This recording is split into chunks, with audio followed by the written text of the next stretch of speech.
The great council chamber floated in space above the neutral world of Centris Prime. Inside, representatives from 47 different species sat in their designated seats. The chamber was designed to make everyone feel equal, with no seat higher than another. But today, equality meant nothing. Park Min-jae, the human ambassador, sat quietly in his seat. He was a tall man, with gray hair at his temples. Before becoming a diplomat, he had been a soldier. He still carried himself like one.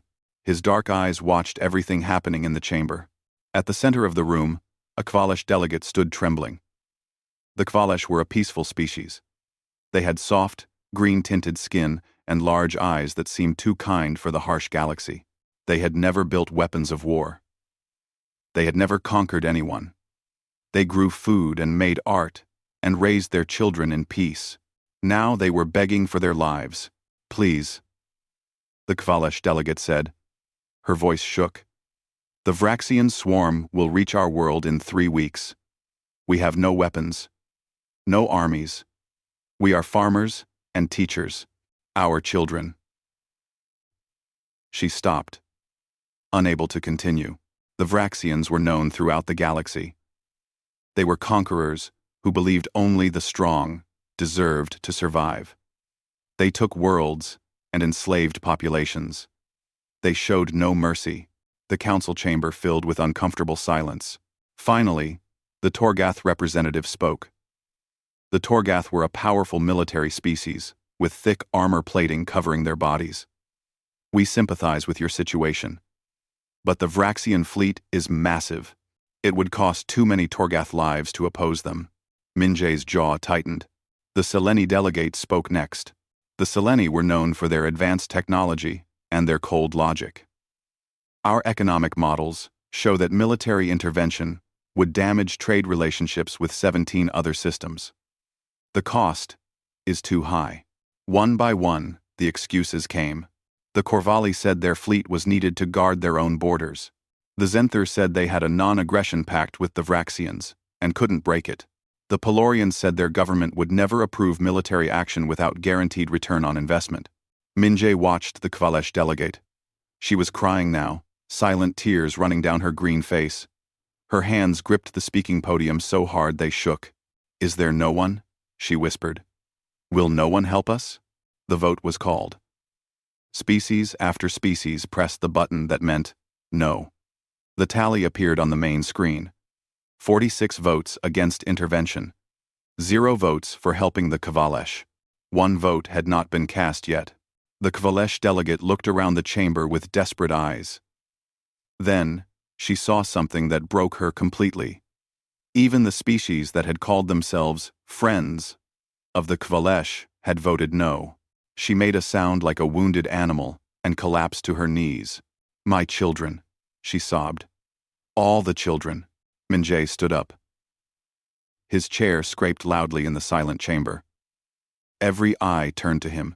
Ambassador Park, the council speaker said. Does humanity wish to vote? Min-jae looked at the Kvalesh delegate on the floor. He thought about his own daughter back on Earth. He thought about every human child playing in parks and going to school, safe, because someone had once stood between them and danger. Humanity votes yes, he said clearly.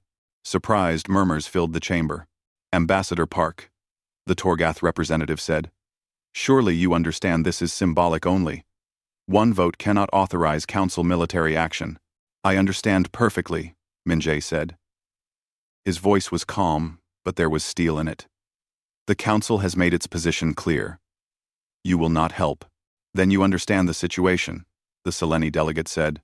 I do, Min-jae replied. The Kvalesh asked for help, and every species in this chamber except 1 said no. He walked down the steps toward the center of the chamber. He approached the Kvalesh delegate and gently helped her to her feet. Ambassador Park, the council speaker said with concern in his voice. What are you doing? Min-jae looked directly at the Kvalesh. My name is Park Min-jae. My species is humanity. We are young in this galaxy. We have a small fleet and limited resources. But we heard your request for help. The Kvalesh looked at him with confusion and desperate hope. Humanity will defend your world, Minjay said. The chamber exploded with shocked voices. Impossible, someone shouted. They'll be slaughtered, another voice called. The council speaker raised his hand for silence. Ambassador Park, please reconsider. Humanity has only been part of this council for 30 years. Your fleet is small. The Vraxians will have 200 warships. This is suicide. Perhaps, Minjay said. But it's the right thing to do, right?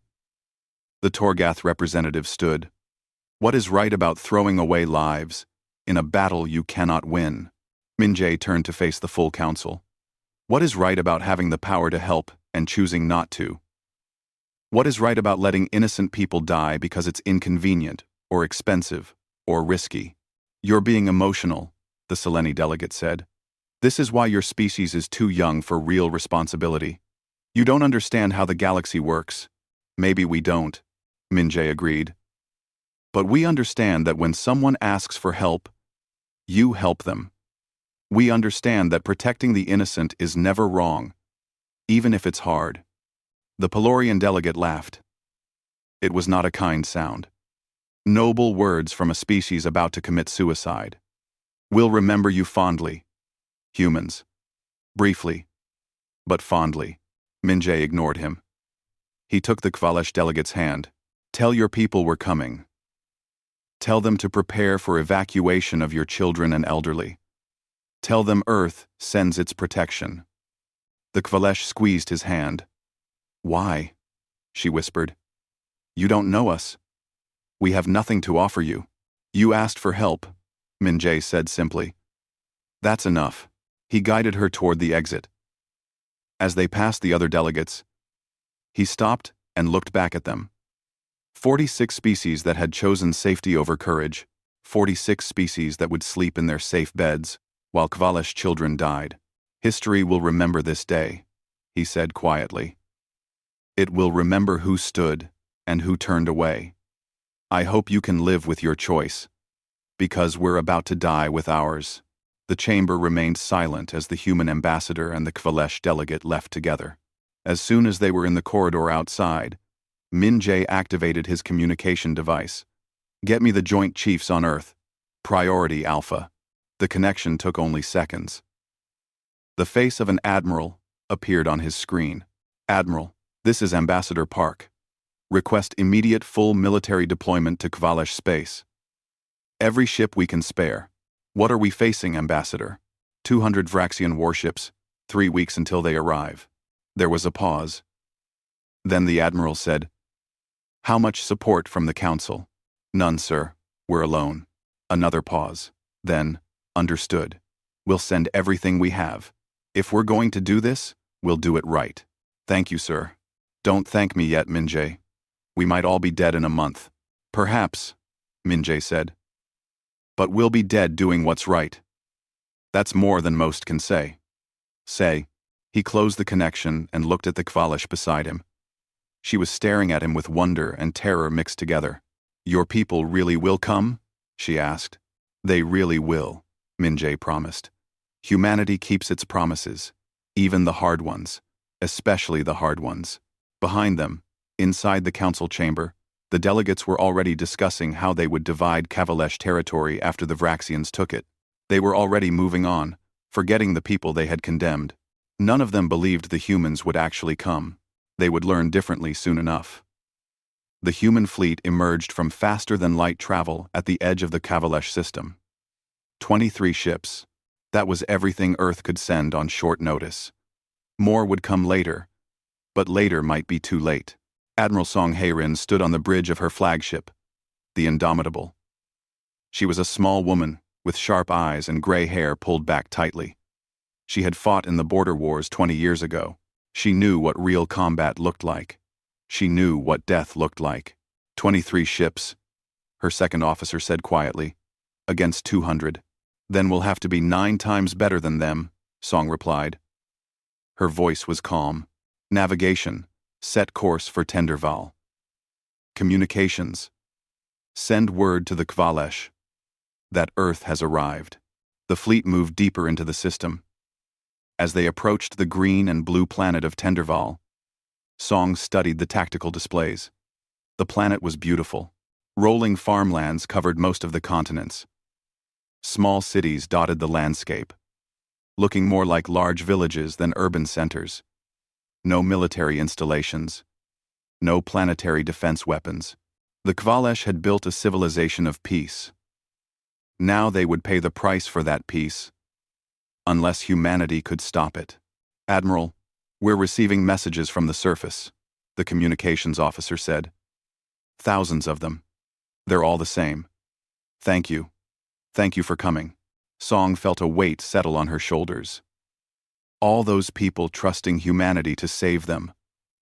All those lives, depending on 23 ships and the crews aboard them. "Send reply," she said. "Earth honors its commitments. Prepare for tactical operations." The fleet entered orbit around Tenderval. Captain Chen and his ground forces took shuttles down to the surface. They would help organize defenses and evacuations. The Kvalesh had no military, but they had people willing to learn. Chen was a stocky man with a scarred face and kind eyes. He had volunteered for this mission immediately. When his own commander asked him why, he had said simply, "Because someone should." Now he stood in the main square of Tenderval's capital city. Thousands of Kvalesh gathered around him. They looked scared. They looked hopeful. They looked at him like he was a miracle. "We need to evacuate your children first," Chen said through the translation device. "And your elderly. We'll hide them in the mountain caves to the north. If the Vraxians get past our fleet, the children must survive." A Kvalesh woman stepped forward. She was holding the hand of a small child. The child had large, bright eyes and wore a colorful shirt. "Will you protect my Keseth?" the mother asked. Chen knelt down to look at the child. Keseth stared back at him with curiosity instead of fear. "I promise," Chen said. The mother's eyes filled with tears. Others said no. They had big fleets and strong weapons. But they said no. "You came with so little, but you said yes. Why?" Chen stood and looked at all the Kvalesh watching him. "Because you needed help. That's reason enough." Over the next few days, the humans worked without stopping. They moved children and elderly to the caves. They taught Kvalesh farmers how to hold rifles. They turned peaceful valleys into defensive positions. They planted mines in fields where Kvalesh children had played just weeks before. Keseth followed the human marines everywhere. The little Kvalesh child watched them dig trenches and prepare weapons. One marine, a young woman named Rodriguez, let Keseth help carry supplies. "Why do you help us?" Keseth asked in simple words. Rodriguez paused. She was tired. They were all tired. They had been working for 3 days with little sleep. "Because you asked," she said. "And because it's right."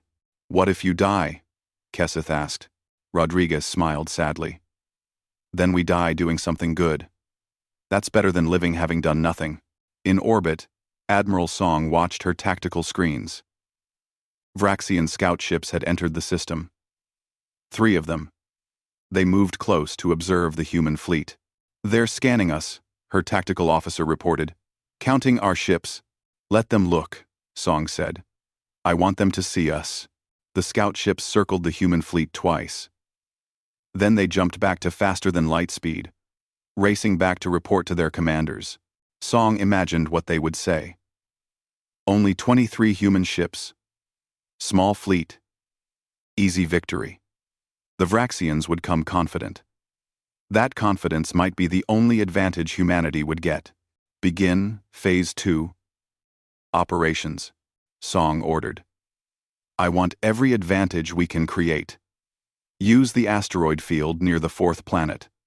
Plant sensor mines throughout the outer system.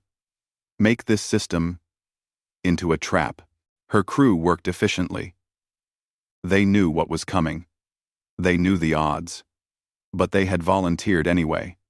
Every person on every human ship had chosen to be here. On the surface, Chen walked through a Kvalesh village. Families were saying goodbye to their children. Parents hugged sons and daughters, not knowing if they would see them again. Some of the older Kvalesh children refused to leave. "I want to fight," a teenage Kvalesh boy said. His name was Jenth. "This is my home." Chen looked at the boy. Jenth was thin and had never held a weapon before. But his eyes were determined. "All right," Chen said. "You can fight. But you follow orders exactly. Understand?" Jenth nodded eagerly. Chen turned to his Marines. "Get him a rifle. Show him how to use it. Keep him alive." Rodriguez stepped forward. "I'll watch him, Captain." Over the following days, more young Kvalesh joined the defense forces.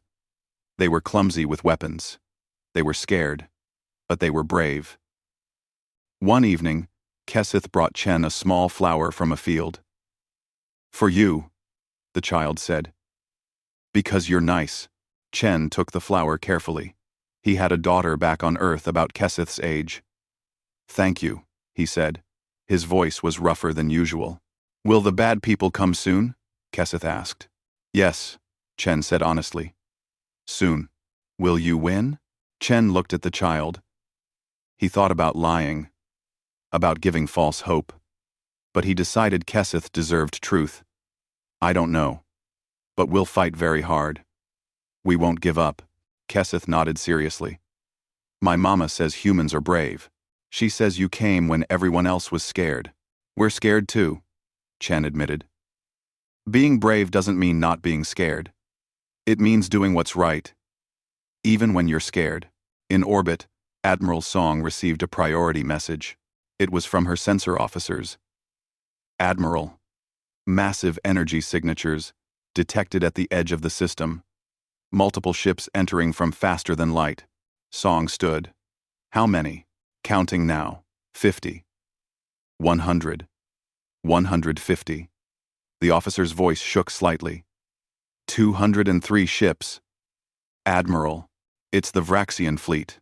Song looked at her tactical display. The red icons representing enemy ships flooded the screen. 200 ships. Each one larger than her biggest vessel. Each one carrying more weapons and stronger shields. Behind her, she heard someone whisper a prayer. "All ships," Song said calmly into the fleet channel. "Battle stations. Prepare defensive formation Gamma. Remember your training. Remember why we're here." She looked at the planet below. Millions of Kvalesh down there, trusting humanity to protect them. 23 human ships against 200 Vraxian warships. The Vraxian fleet began moving toward the inner system. They came slowly, confidently. They sent a message on all frequencies. It was simple and cruel. "Humans, surrender or die. You cannot win. Leave now and we will let you go. Stay and we will destroy you." Song's communications officer looked at her. "Admiral, do we respond? Do we?" Song thought about Earth. About the principles humanity had always tried to follow. About doing what was right even when it was hard. She thought about little Keseth holding a flower. About parents saying goodbye to children. About people who had asked for help and been refused by everyone except one young species that most of the galaxy thought was foolish. "Send response," Song said. "Message is simple. No." The communications officer smiled slightly and sent the message. The Vraxian fleet came closer. Song watched them approach. She had laid her traps. She had prepared her defenses. She had good people under her command. It would not be enough. They would lose, but they would fight anyway. "All ships," she said. "Wait for my command. Let them come close. Let them think. This will be easy." On the surface, Chen gathered his Marines and the Kvalesh volunteers. "They're here," he said. "Get to your positions. Remember your training. Protect each other. Protect the people we came to save." Rodriguez checked her rifle. Jenth stood beside her, gripping his own weapon with shaking hands. In the distance, They could see the mountains where the children had been hidden. Somewhere up there, Kesseth was safe. "Let's make sure those kids get to grow up," Rodriguez said. The Marines moved to their positions. The Kvalesh fighters followed them, copying their movements. In orbit, the Vraxian fleet spread out into attack formation. They moved like they had done this 1,000 times before. Because they had. They were conquerors. This was what they did. Admiral Song watched them come. Her hands were steady on her command console. "Hold," she whispered. "Hold. Hold. Now."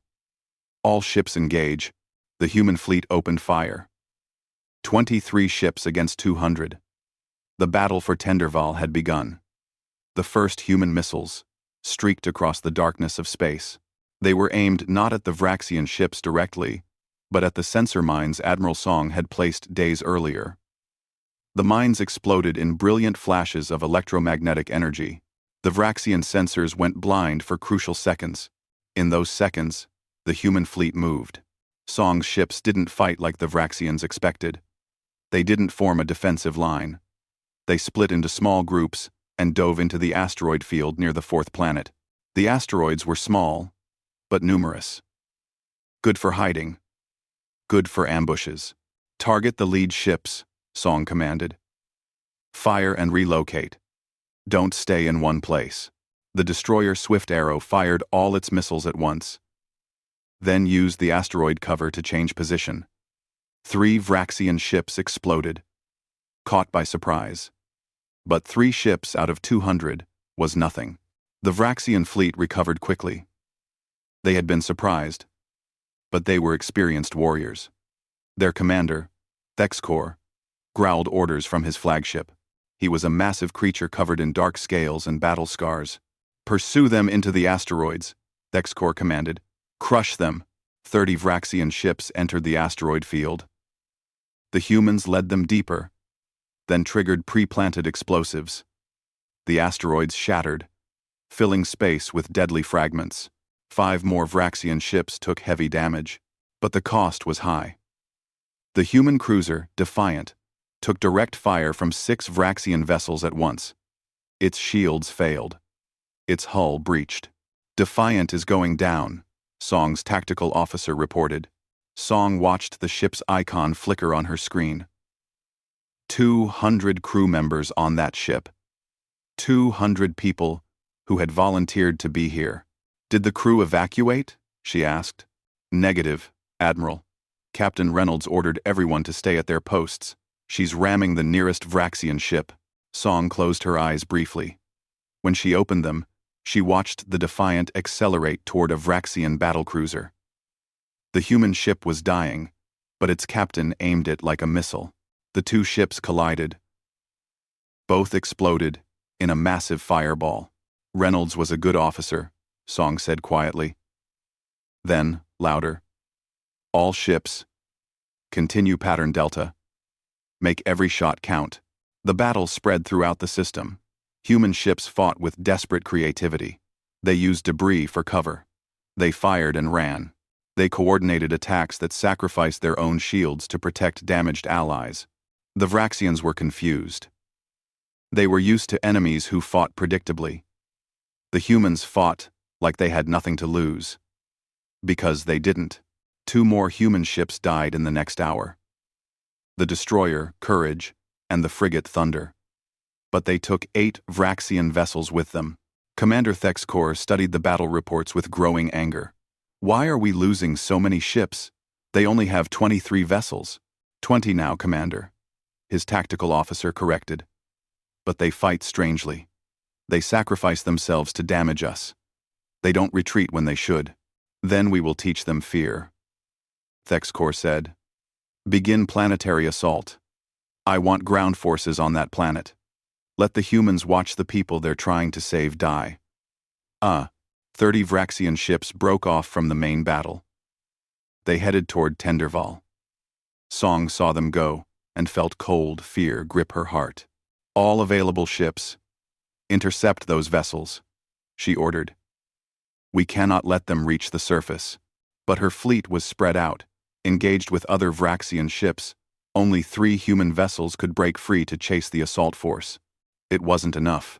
20 Vraxian ships made it through. They entered Tenderval's atmosphere and began landing in the valleys near the capital city. On the surface, Captain Chen watched the enemy ships descend, massive vessels that blocked out the sun. His combat experience told him the truth immediately. His few hundred Marines and Kvalesh volunteers could not stop what was coming, but they would try anyway. All units, he said into his communicator. Enemy is landing in sectors 3 through 7. Take your positions. Remember, we're not trying to win. We're trying to slow them down. Give the civilians time to reach deeper shelters. Make them pay for every meter. Rodriguez checked her weapon. Beside her, Jenth, the young Kvalesh fighter, was breathing fast, trying to control his fear. Stay close to me, Rodriguez told him. Do what I do. If I say run, you run. Understand? Jenth nodded. The Vraxian ships landed, and their ramps dropped. What came out were creatures built for war.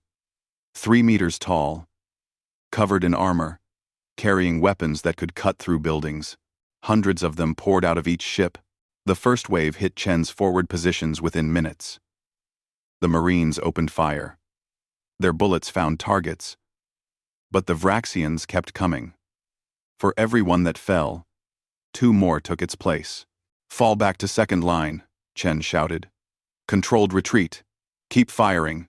The humans and Kvalesh fighters retreated through the streets of the capital. They used buildings for cover. They set traps. They made the Vraxians work for every block of the city. A group of Vraxian soldiers cornered Rodriguez and Jenth in a collapsed building. Rodriguez fired until her weapon clicked empty. She pulled out her combat knife. Run, Jenth, she shouted. Get to the evacuation point. No. Jenth raised his rifle with shaking hands. You said we protect each other. He fired. The shot went wide, but it distracted the Vraxian for a second. Rodriguez used that second. She dove forward and drove her knife into the gap in the Vraxian's armor. The creature roared and fell. 2 more Vraxians turned the corner. Rodriguez and Jenth looked at each other. This was it. Then a grenade rolled between the Vraxians. It exploded. Marine Corporal Jackson appeared, bleeding from a wound in his side. Get moving, he yelled. I'll hold them. Jackson, you're wounded. And you've got a kid to protect. Go. Rodriguez grabbed Jenth and ran. Behind them, they heard Jackson's rifle firing. Then, silence. In orbit, Admiral Song's fleet was being destroyed piece by piece. They had started with 23 ships. Now, they had 14. But they had taken down 42 Vraxian vessels, almost 1-for-1 against an enemy that was supposed to be superior. But mathematics didn't care about bravery. The Vraxians still had more than 150 ships. The humans had 14. Song's flagship shook as enemy fire hit their shields. Shields at 30%, her officer reported. Divert all non-essential power to weapons, Song ordered. If we're going down, we're taking more of them with us. On the Vraxian flagship, Commander Thexkor stared at the tactical display. His fleet was winning, but the cost was far higher than he had expected. These humans fought with a fury he had rarely seen. Commander, we're receiving a transmission from the surface, his communications officer said. Our ground commander reports heavy resistance. The enemy fights building to building. They will not surrender. How many humans on the surface? Thexkor demanded. Estimated 500 soldiers. And they resist 3,000 of our warriors? Thexkor's voice was disbelief and something else. Something like respect. They protect evacuation routes, Commander. They die in place rather than retreat. Thexkor looked at the transmission from Galactic Council space. Other species were watching this battle. The same species that had refused to help the Kvalesh. He wondered what they thought now, watching humans die to keep a promise. On Tenderval, Captain Chen's forces had been pushed back to the final defensive line. The evacuation shelters were behind them. If this line broke, civilians would die. Chen was wounded. A piece of shrapnel had cut his leg. He ignored it. Around him, his remaining Marines and Kvalish fighters held their positions. "This is it," Chen said. "No more falling back. We hold here, or we die here." Rodriguez nodded. She had lost count of how many magazines she had fired. Jenth was still beside her, dirty and terrified, but still fighting. The Vraxian forces gathered for a final push. Chen could see them massing in the distance. Too many. Far too many. He activated his communication device one last time. "All positions. This is Chen. It's been an honor. Tell our families we kept our promise." The Vraxians charged. The humans and Kvalish opened fire. The battle became desperate chaos. Hand-to-hand combat in the streets. Humans using their last grenades. Kvalish farmers fighting with tools when their rifles ran empty. Chen saw Rodriguez go down, shielding Jenth from a Vraxian blade. The young Kvalish screamed and picked up her rifle, firing with tears streaming down his face. Chen himself was surrounded. 3 Vraxians closed in.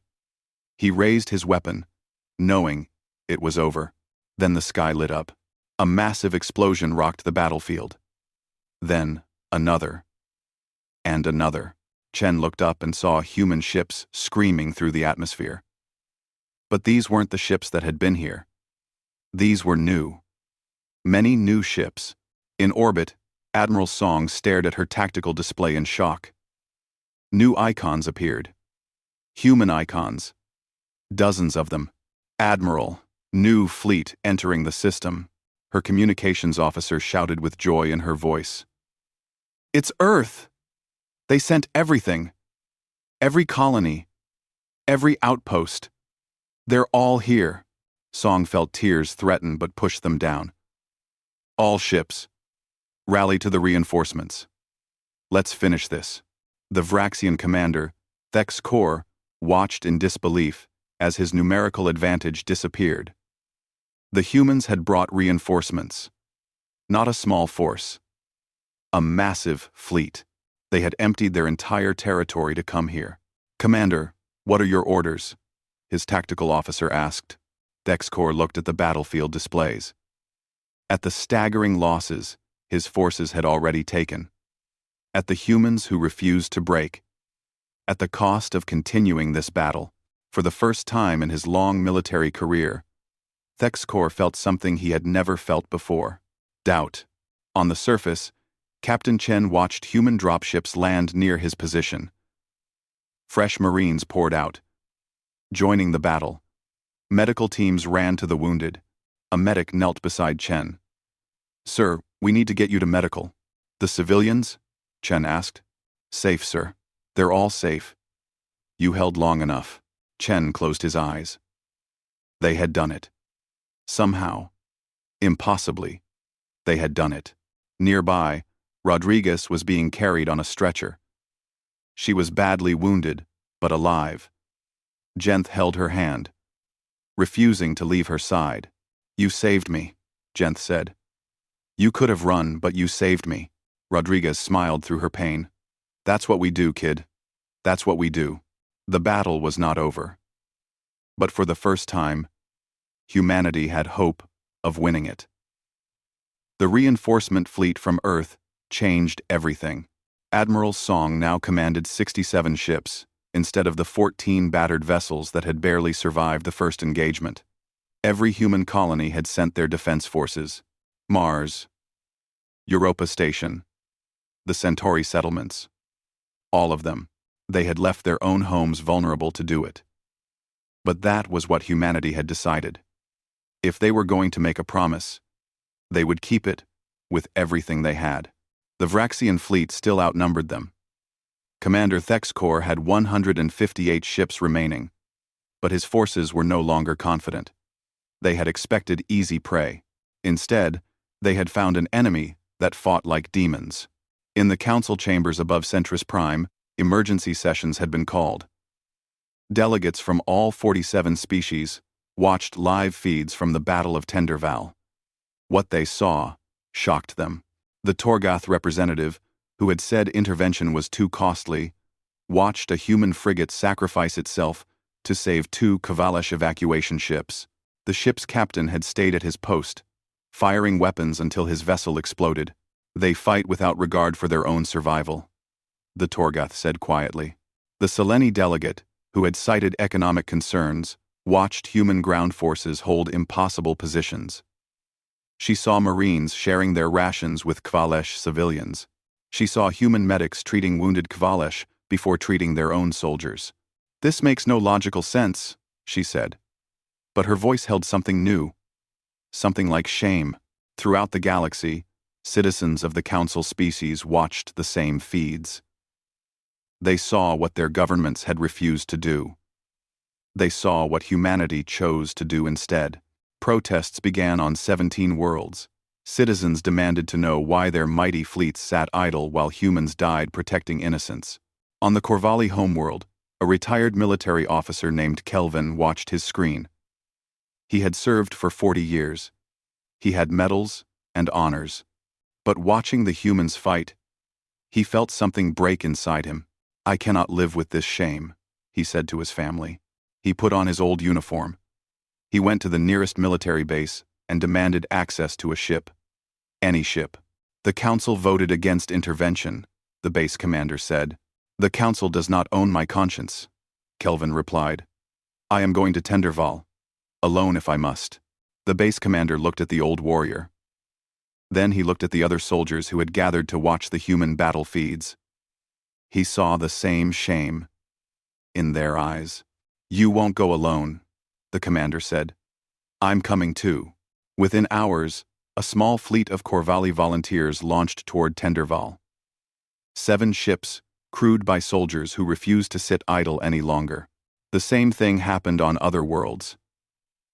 Small groups of fighters from different species. Veterans, who could not watch the humans die alone. Young idealists who wanted to stand for something right. Medical personnel who felt compelled to help. None of them were authorized by their governments. All of them came anyway. Back at Tenderval, Admiral Song coordinated the human fleet into a defensive sphere around the planet. The Vraxian forces had pulled back to regroup. Both sides needed time to repair and reload. Song knew the next engagement would be decisive. Either humanity would break the Vraxian fleet, or the Vraxians would overwhelm them through sheer numbers. She was reviewing tactical plans when her communications officer interrupted. Admiral, we're receiving a transmission. It's not human. Vraxians? Song asked, alert. No, ma'am. It's Corvalli. They say they're volunteers coming to assist us. Song felt something she hadn't felt in days. Surprised that wasn't bad news. How many ships? 7, Admiral. But we're getting more signals. Pelorian volunteers. Zenther volunteers. Small groups from different species. Song stood and walked to the main view screen. She watched the icons appear on the tactical display. 8 ships now. 10. 15. Small groups. But they kept coming. Admiral, the lead Corvalli ship is hailing us, the communications officer said. Song opened the channel. An old Corvalli warrior appeared on the screen. His face was weathered, and his eyes were tired, but determined. I am Kelvin, formerly of the Corvalli Defense Fleet, he said. My government said no. But I say yes. We came to fight beside you. Song felt a lump in her throat. Your assistance is welcome, Kelvin. Why did you come? Because we saw what you're willing to sacrifice for people you barely know. Because you shamed us. Because someone needed to have the courage our leaders lack. More ships kept arriving. Most were small. Personal vessels. Old military ships that had been retired. A medical ship from the Seleni, crewed entirely by volunteer doctors who had quit their positions to come help. By the end of the day, 23 volunteer ships had joined the human fleet. Not enough to match the Vraxians, but enough to matter. On the surface, Captain Chen walked through a field hospital. His leg wound had been treated, but he refused to stay in bed. There was too much work to do. He found Rodriguez recovering from surgery. The young Marine had taken a blade meant for Jenth. The doctors said she would survive. But it had been close. Jenth sat beside her bed, holding her hand. The young Kvalesh hadn't left her side. "Captain," Rodriguez said weakly when she saw Chen. "Did we hold?" "We held," Chen confirmed. "And we have help now. Volunteers from other species are arriving." "Really?" Rodriguez looked surprised. "I thought everyone said no. Their government said no," Chen replied. "But their people said yes. Turns out courage is contagious." Jenth looked up at Chen. "Will you win now?" Chen chose his words carefully. "We have a chance now. A real one." "My parents are safe," Jenth said. "Because of you. Because of her." He squeezed Rodriguez's hand. "I will tell everyone. Forever. I will tell them humans came when no one else would." In the Vraxian flagship, Commander Thexkor received reports of the volunteer ships arriving. His tactical officers expected him to dismiss them as insignificant. But Thexkor had been a warrior for decades. He understood what he was seeing. "They are not coming for military gain," he said slowly. "They are coming because the humans inspired them." "They are fools," one of his officers said. "Like the humans." Thexkor struck the officer across the face. "Do not call them fools. They are something we have not faced before. They are true believers." He looked at the tactical display. His fleet could still win. Probably. But the cost would be devastating. And for what? To conquer a farming world? To prove strength against an enemy that had already proven they would rather die than surrender? "Send a message to the human admiral," Thexkor ordered. "Request a communication channel." His officers stared in shock. The Vraxians never negotiated from a position of anything less than absolute dominance. "Commander?" one dared to ask. "Do it," Thexkor commanded. Moments later, Admiral Song received the message. She looked at her senior officers. "He wants to talk. Could be a trick. Could be." Her tactical officer agreed. "But maybe not. We hurt them badly in that first fight. Maybe he's having second thoughts." Song opened the channel. The massive form of Commander Thexkor appeared on her screen. Up close, she could see he was old, scarred from countless battles. Tired. "I am Commander Thexkor of the Vraxian Swarm. I am Admiral Song He-Rin of the human fleet." Song replied. "You fight well for such a young species," Thexkor said. "We fight for something that matters," Song replied. "That makes us strong." Thexkor was silent for a moment. "I have destroyed 17 civilizations, conquered 43 worlds. I have never lost a battle." He paused. "But I have never fought an enemy like you. You should be dead. Your fleet should be scattered. Instead, you stand. And worse, you inspire others to stand with you." "What do you want, Commander?" Song asked. "I want to understand. Why? The Kvalesh are nothing to you. You gain nothing from this. Why throw away your lives?" Song thought about how to answer. Finally, she said, "Because they asked for help. Because it's right. Because we want to live in a galaxy where asking for help is enough, where being innocent and in danger is enough." "Is that so hard to understand?" Thexkor looked at her for a long moment. "For my people, yes. We believe only the strong deserve to survive. The weak exist to serve or die." "Then your people are wrong," Song said simply. "And deep down, I think you know it." Thexkor's expression was unreadable. "We will attack again in 12 hours. Prepare yourself." The channel closed. Song's officers looked grim. "So much for negotiation," one said. But Song wasn't sure. She had seen something in Thexkor's eyes. Doubt. Maybe even respect. "Prepare all forces," she ordered. "But be ready for anything. I don't think this is over the way we expect." Across the galaxy, more volunteers heard the call. A Torgath battlecruiser, crewed by officers who had been court-martialed for disobeying orders not to help. A Seleni science vessel, converted to carry medical supplies. 3 Pelorian destroyers, led by a captain who had resigned her commission to follow her conscience. They came in small groups, 1s and 2s and 3s, each one arriving at Tenderval with the same message: "We came to help." Ambassador Park Min-jae, still on Tenderval's surface, watched the ships arrive on tactical displays. He thought about the council chambers, about the delegates who had voted no, about their certainty that humanity would die alone. They had been wrong. Humanity had come alone. But they would not die alone. Because courage, once witnessed, spreads like fire. The galaxy was watching. And the galaxy was starting to remember what it meant to stand for something. In 12 hours, the final battle would begin. Humanity and its newfound allies against the Vraxian swarm. Whatever happened next would be remembered for generations. On both sides. The 12 hours passed too quickly. Admiral Song stood on her bridge and watched the combined fleet gather.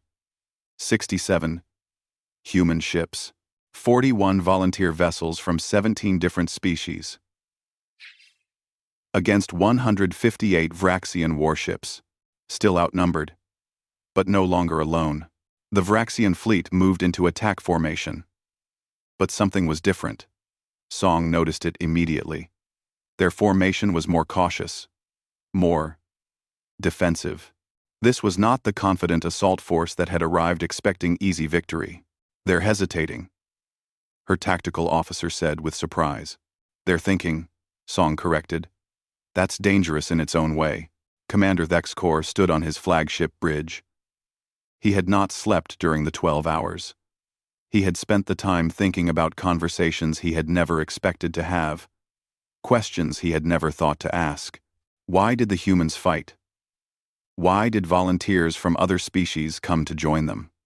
What was this thing, called principle, that made people choose death over safety? His second officer approached.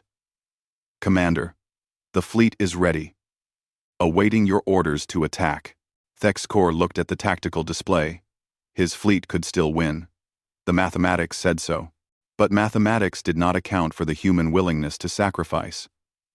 Did not account for the volunteers who kept arriving, inspired by that sacrifice. "Commander?" the officer prompted. Before Thexkor could answer, a new signal appeared on the display. Then another, and another. New contacts entering the system, his sensor officer reported with alarm. "Multiple ships. They're..." "Commander. They're from the Galactic Council species." Song saw the same thing on her screens. Her heart jumped. "Identify those ships."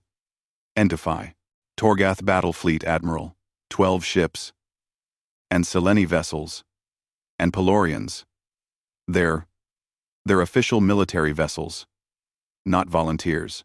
Song stared in disbelief. The council governments that had voted no were sending their fleets after all? A communication channel opened. The face of the Torgath representative from the council appeared. He looked older than he had just weeks ago. Tired. Ashamed. "Admiral Song," he said formally. "The Torgath Defense Fleet has arrived to assist in the protection of Tenderval." "You voted against intervention," Song said carefully. "We did," the Torgath admitted. "We were wrong. My government has fallen. The new government's first act was to send us here. We should have come when you did. We are ashamed." More channels opened. The Seleni, the Pelorians, other species, all saying similar things. Their governments had been replaced by popular uprising, citizens demanding leaders who would stand for what was right, not what was convenient. The combined fleet had grown to over 150 ships, nearly matching the Vraxian numbers. On his flagship, Thexkor watched his tactical display. The situation had changed completely. He no longer had overwhelming numerical advantage. His fleet was damaged from previous engagements, and the enemy forces were fighting for something his warriors had never fought for: belief. "Commander, his tactical officer said quietly. "We should withdraw. This battle can no longer be won at acceptable cost." "Unacceptable," another officer growled. "We do not retreat. We are Vraxian." Thexkor thought about his long career, about the worlds he had conquered, the civilizations he had destroyed. He had always believed it was right, because the strong deserved to rule. But watching the humans fight, watching species from across the galaxy come together inspired by their example, Thexkor felt something crack inside him. A certainty he had held his entire life began to crumble. What if he had been wrong? What if strength alone was not enough? What if there was something more important? "Open a channel to the human admiral," Thexkor ordered. "Commander!" his officers protested. "I said open the channel." His voice was iron. Admiral Song received the communication request. She opened it cautiously. Thexkor appeared on her screen. He looked directly at her. "Admiral Song, I wish to speak with you." And with the Kvalesh leadership, on neutral ground, Song exchanged glances with her officers. "What are you proposing?" "I am proposing we talk before more warriors die on both sides," Thexkor said. "I am proposing we see if there is another way." "You want to negotiate?" Song could barely believe it. "I want to understand," Thexkor said. "You have shown me something I did not think existed.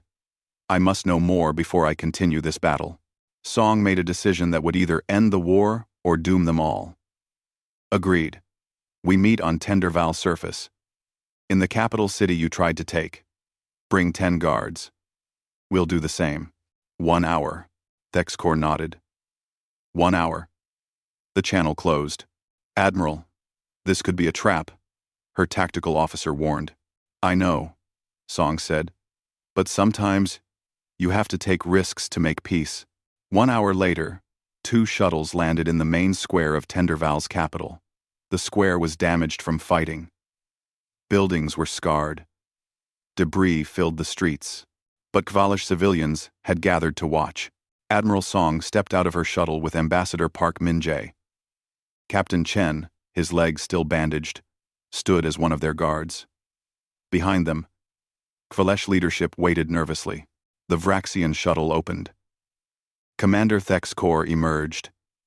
He was massive, towering over even the tallest human. His guards were equally intimidating. The 2 groups faced each other across the square. It was Keseth who broke the tension. The small Kvalesh child ran forward before anyone could stop him. He stopped halfway between the 2 groups and looked up at the massive Vraxian commander. "Why do you want to hurt us?" Keseth asked in a small voice. "We didn't do anything bad to you." Thexkor looked down at the child. For the first time, he really saw what he had come to conquer. Not a military target, not an economic resource. A child, innocent and afraid. Thexkor began, then stopped. He had no answer that would make sense to this child. Keseth pointed at the humans. "They came to protect us. They didn't even know us. But they came. Are you angry at them for being nice?" Captain Chen stepped forward and gently took Keseth's hand. "Come on, little one. Let the leaders talk." But Thexkor held up a hand. "No. Let the child stay. His question deserves an answer." He knelt down, lowering himself to Keseth's level.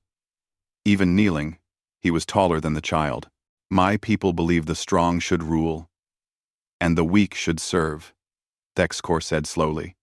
"We believed this was the natural order, the correct order." End quote. "But that's mean," Keseth said. "Yes." Thexkor agreed. And saying it, he felt the last of his old certainty break apart. "Yes, it is mean. And perhaps it is wrong."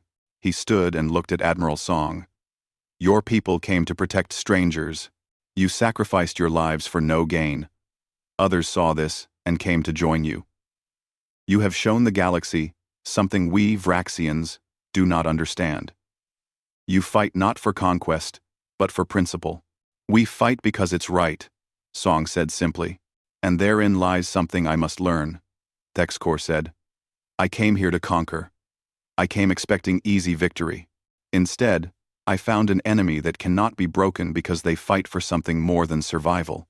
They fight for ideals. He looked around at the Kvalesh, watching from damaged buildings. At the mixed fleet of species overhead that had come together, inspired by human example. I could continue this battle, Thexcor said. The outcome is no longer certain. We might win. We might lose. Many more will die on both sides. Or, he paused, or I could do something I have never done before. I could admit that perhaps the strong do not always deserve to rule. Perhaps protecting the weak is not foolishness. Perhaps it is. Strength of a different kind. What are you saying? Ambassador Park asked carefully. I am saying the Vraxian swarm will withdraw from Kvalesh space, Thexcor announced. We will leave these people in peace. Shocked silence filled the square. Why? Park asked. Why now? Thexcor looked at Keseth, at the child, who had asked a simple question with no simple answer. Because this child made me see what I had refused to see before. We came to destroy innocence for no reason beyond showing our power. That is not strength. That is cruelty. I have been cruel for a very long time. Today, I choose differently. Song studied the Vraxian commander. How do we know this isn't a trick? You do not, Thexcor admitted. You must trust. As you trusted when you came here alone. As the volunteers trusted when they joined you. Trust is something new to me. But I am willing to learn. The Kvalesh leadership stepped forward. The same delegate who had collapsed in the council chambers weeks ago. She looked at Thexcor with tears in her eyes. You came to destroy us, she said. But these humans stopped you. And in stopping you, they changed you. Is that right? They showed me another way exists. Thexcor said. Whether I follow that way remains to be seen. But I will begin by leaving your people in peace. He turned to Admiral Song. I will take my fleet and leave within the day. But know this, human. What you did here will spread throughout the galaxy. You have shown everyone that principles matter, that protecting the innocent is worth sacrifice. Some will see this as weakness, but others will see it as I now see it, as a different kind of strength. Song nodded slowly. Then go in peace, Commander, and perhaps one day we can be allies instead of enemies. Perhaps, Thexcor agreed. I am too old to change completely, but I can try. That is something. The Vraxian fleet departed that evening. True to his word, Thexcor withdrew his forces. The watching galaxy saw it all. The mighty Vraxian swarm, retreating not in defeat, but in transformation. In the days that followed, the full scope of what had happened became clear. The human casualties were devastating. 40% of their total forces killed or wounded. 23 ships lost entirely. Thousands of Marines dead, but Tenderval was saved. The Galactic Council held an emergency session. The council chambers looked different now. New delegates sat in many of the seats. Governments had fallen. Citizens had demanded leaders who would stand for principle, not just profit. Ambassador Park Min-jae stood to address them. He was tired, grief-stricken. He had attended too many memorial services. But he stood tall. We came here weeks ago and asked for help. He began. You said no. Every species except one said the cost was too high, the risk too great, the benefit too small. The chamber was silent. We went anyway, Park continued. We went because the Kvalesh needed help. We went because it was right. We didn't expect what happened next. We didn't expect volunteers to join us. We didn't expect your citizens to rise up and demand better from their governments. We didn't expect even the enemy to change. He looked around the chamber. But all of this happened because someone had to go first. Someone had to show that principles matter more than convenience. Someone had to prove that protecting the innocent is worth the cost. Park's voice grew stronger. Today, I propose the Sentinel Accord, a new agreement between all willing species. We commit to protecting those who cannot protect themselves. We commit to answering calls for help. We commit to standing for what is right, even when it is hard. He paused.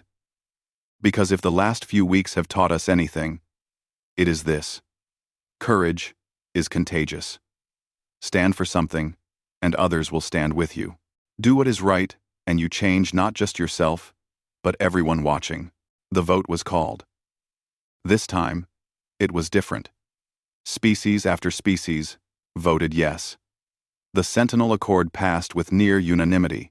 On Tenderval, the rebuilding had begun. Humans and Kvalesh worked side by side. The volunteer forces from other species stayed to help. Former enemies working together to heal what war had damaged. Keseth planted a memorial garden in the main square. Small trees for every human who had died. A simple marker stood at the center. With words in both human and Kvalesh languages, they came when no one else would. They stood when all others sat. They fought when everyone said they would lose. They changed the galaxy by refusing to abandon those who asked for help. We will remember. We will remember. They, always. Captain Chen stood at the memorial with Rodriguez, who was recovering from her wounds. Jenth stood between them. The young Kvalesh had asked to be adopted by Rodriguez when he learned her family back on Earth had room for one more. We lost so many. Rodriguez said quietly. We did, Chen agreed. But we won something too. We showed the galaxy what humanity stands for. We proved that doing the right thing matters. Was it worth it? Rodriguez asked. Chen looked at Jenth. At the Kvalesh children playing safely in the streets. At the mixed crews of humans and aliens rebuilding together. At a galaxy that had learned to stand for something again. Yes, he said firmly. It was worth it. Admiral Song watched from orbit as the last of the human fleet prepared to return home. Her flagship was battered, but still flew. She had lost friends in the battle. Good officers, good people. But she had kept the promise humanity made. And in doing so, humanity had inspired something bigger than themselves. She opened a fleet-wide channel. All ships. This is Admiral Song. Today we go home. We go home having lost much, having sacrificed much. But we go home, having stood for something important. We showed the galaxy that principles matter. That protecting the innocent is always worth the cost. That standing alone for what is right is never truly alone. She paused. Because courage, once witnessed, becomes contagious. We fought first, but we did not fight last. Remember that. Remember that what we do echoes. What we stand for matters. We are humanity. We keep our promises. The fleet jumped to faster than light speed, heading home. Behind them, they left a world saved. A galaxy changed. And a simple truth that would be remembered for generations. Sometimes, all it takes is one species saying, "We will fight," to remind everyone else what they should have been doing all along. The galaxy learned that day what humanity had always known. That standing alone for what is right is never truly alone. Because courage, once witnessed, spreads like fire. And the fire humanity lit would burn for a very long time.